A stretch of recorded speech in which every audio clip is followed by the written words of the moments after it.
Kabupaten Garut, Swiss Van Java, Kota Intan, Kota Leutik sejuta carita.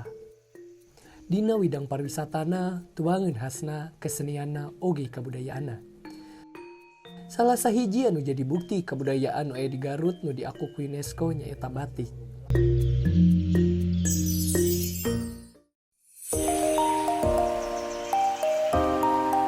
Salah sahiji tempat anu masih aktif pikeun ngembangkeun batik di Garut nyaeta Batik Tulen nu aya di Kampung Sisir.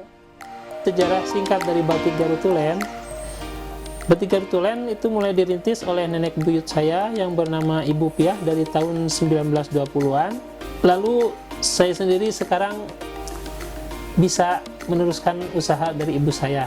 Segala rupi-rupi batik ciri khas Garutan aya di Batik Tulen.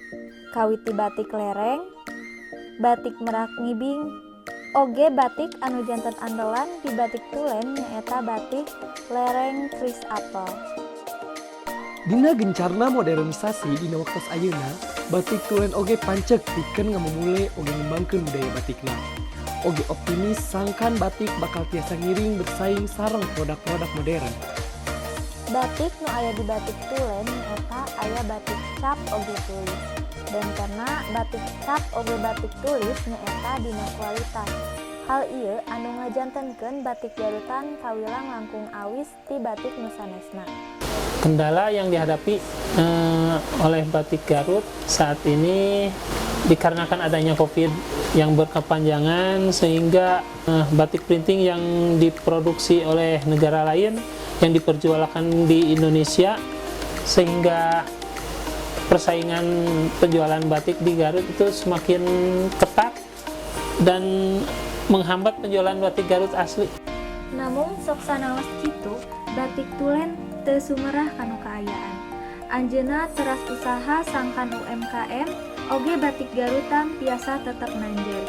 Ku cara ngarojong nonoman Garut kanggo kreasi dina ngadamelan acuk batik. Sakomo deui upami dibarengan ku cara promosi anu sanesna ngalangkungan media sosial. Simkuring yakin Batik Garutan khususna produk Batik Tulen bakal tiasa ngadunia. Simkuring Muhammad Reza Wahidin Syaban. Simkuring Indah Anggraeni. Hayu urang sasarangan nanjerkeun oge ngamumule kain batik. Teu isin nganggo batik. Mun lain urang saha deui? Simkuring siap tandang dina Raraga Pasanggiri Mojang Jejaka Kabupaten Garut 2022. Nyunda teu nyakola. Hatur nuhun.